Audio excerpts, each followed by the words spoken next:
What do I say, Mr. Michael or George? George is fine. Okay. Can we start? Your Royal Highness. Okay, George. Is it exaggerated to say that the video is a bold statement? A bold statement? Yeah. No, I think it's a very bold statement. Yeah. But it's kind of not, it's not really that, it shouldn't really surprise people quite as much as it has, I think, because I have a history of, if you back me into a corner, and obviously I was seriously backed into a corner there, if you back me into a corner, I'm going to come out fighting. It's the first time that so many very successful people in one industry say, it didn't make me happy. But the success must have made you happy. When I go back to the beginning of your career, I saw you on video clips. You were very happy. You're out. You seem to enjoy yourself enormously. Success did make me happy. But to be perfectly honest, there was a period of time where it stopped making me happy because I was very lonely. And then when that happened, I decided to stop doing certain things. I decided I didn't want to be working as a professional George Michael 365 days a year because I was unhappy and lonely and I needed to get my life together. And the things that have made me unhappy in my life have not been anything to do with my work. No. They've just been things that I could not control. But on the other hand, you started hating, let's say, the character you created yourself, the character of George Michael. Not really. I never hated him. I have two very, very strong driving. I've had two very strong driving forces, and one of them has been pure, I think, and that's my music. That's been a pure desire to make better music and to keep making music and to keep pleasing people with it.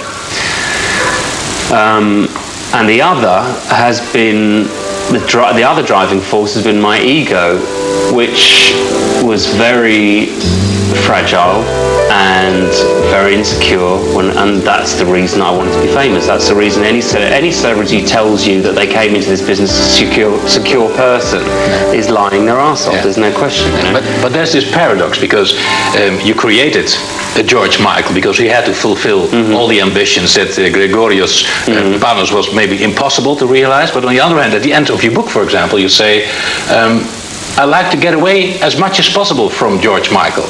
The original person that I was had not had time to develop or form properly. I was straight out of school and straight into, 9 months later I had a record contract, and within a year of leaving school I had a hit record. You had to have that record contract, otherwise your father would have kicked you out of the house. That's right. But how many people grow up with the ability to resist stardom, you know?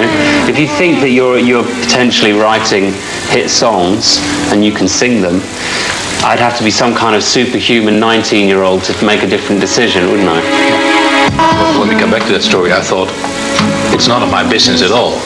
I mean, you went to CNN, you even went on the internet to explain yourself. And I always had the impression, why is he doing that? It's none of my business. Yeah, but it's dignity, because it had been made your business in other people's words.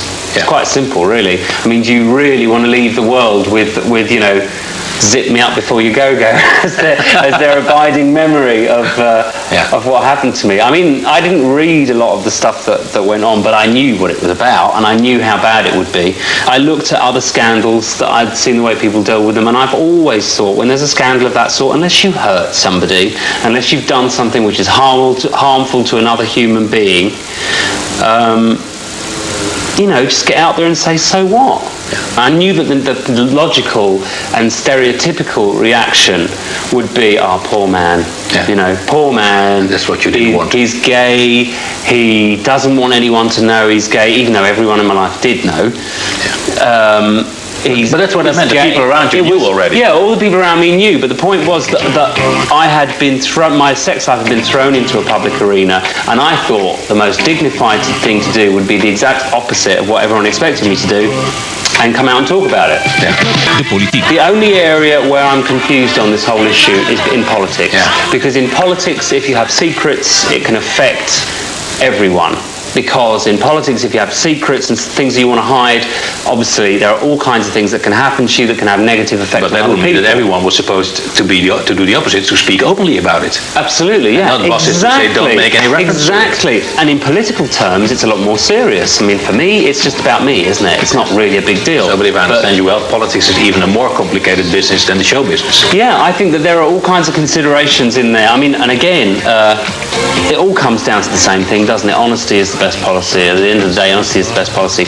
Privacy, I think, is absolutely fine, and I don't think that there was any reason for my sex life to become part of my career in this way. I don't think there was any reason, but having made the mistake that I did and opened myself up to that situation, I felt, yeah, obviously you have to deal with it the right way in a media situation. But for the average gay celebrity, whether they're an actor or a singer or a this or that, you know, at the end of the day, you're not allowed secrets anymore. I suppose there's a lesson to be learnt from my, you know, little fable, which is that if you're a celebrity, don't make an issue out of your privacy, because they'll get you for it. Yeah. You know, I think I was right. I think it was no one's business. I think I was wrong to do, not wrong, I think I was stupid to allow what happened to happen. But fuck it, when it comes to the principle of it, you're lost anyway. If you expect to be a celebrity with any sense of privacy and dignity, you know, in moving into the next century, forget it. The character that I display when I'm doing videos, for instance, always comes across as incredibly confident and arrogant almost, and I kind of it's the exact opposite of everything I was taught to be. As a person, I feel very reluctant to broadcast my opinions about things with my music, because I feel like they're my opinions and they're just my opinions, you know, that I shouldn't try and give them that importance. That's very like my mum. But the interesting thing is that the performer is completely the opposite. The performer is looked like, you know, he ran around the house screaming when he was 3 years old and no one ever told him shut up, you know, which it really wasn't me. I came from a real kind of, you know, the children are quiet and dad's sleeping, the children are quiet, and, you know, not seen and not heard exactly, but close. So there's still the two characters. Yeah, but less and less so.